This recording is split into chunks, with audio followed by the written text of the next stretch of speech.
မင်္ဂလာပါဆရာမနည်းနည်းနောက်ကျသွားပါတယ်နည်းနည်းနောက်ကျတယ်ဆိုတာထက်အခုစီတွေပေါ့စက်မောင်းစီတွေဒီကနေ့ညနေမှာတန်းစီပြီးတော့ထုတ်ရတဲ့တစ်ဆိုင်နှစ်ဆိုင်တွေ့ရပေါ့အဲ့တော့ဆရာမလေးတဲ့ဒီကားစီမရှိရင်ကလေးတွေចောင်းဖို့ចောင်းကျူအဆင်မပြေနိုင်ဘူးလေနောက်ဆရာမအတိတ်ထက်ဖျားသွားတာတို့ဟိုပြင်သွားတာတို့နောက်ရေရပစ္စည်းဝယ်တာတို့ကြရင်ကားမှစီမရှိရင်အဆင်မပြေဘူးအဲ့ဒါကြောင့်မလို့ဆရာမဒီညနေလေးကိုကားစီရဖို့အတွက်ကိုနည်းနည်းလေးစူးစမ်းလိုက်တော့နောက်ကျသွားပါတယ်နောက်ဒီကနေ့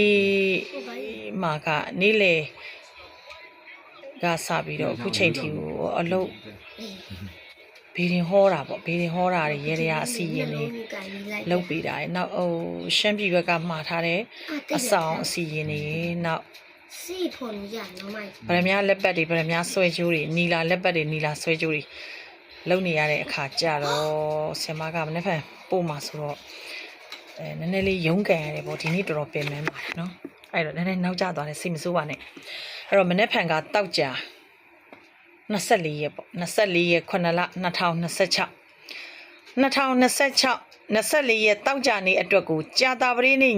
9:13မိနစ်23ရက်နေ့ညတင်ဆက်ပေးခြင်းဖြစ်ပါတယ်ဆရာမ post တင်ဆက်တဲ့အချိန်ကကြာတာပရိည9:13မိနစ်ဖြစ်ပါတယ်တင်ဆက်တဲ့အချိန်ကိုပြုလုပ်ရမယ်နေ့ကိုတခါလေးပြောပါတယ်နော်တေချာနားထောင်ဖို့လိုတယ်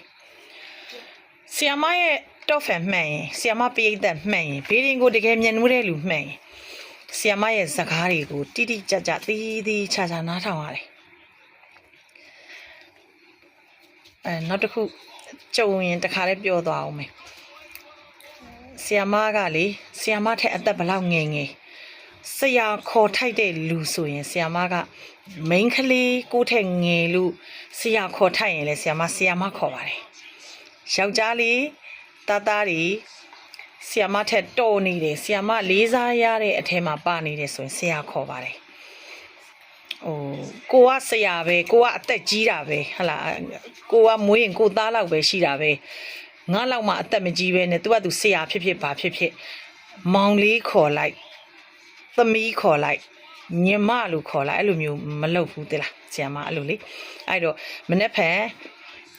တောက်ကြနေအတွက်လက်ကီးဟင်းလျာကတော့ဂေါ်ဖီပန်းပွင့်ကိုဘဲဥနဲ့ကြော်ပါမယ်တော့ဂေါ်ဖီပန်းပွင့်ကိုဘဲဥနဲ့ကြော်မယ်တော့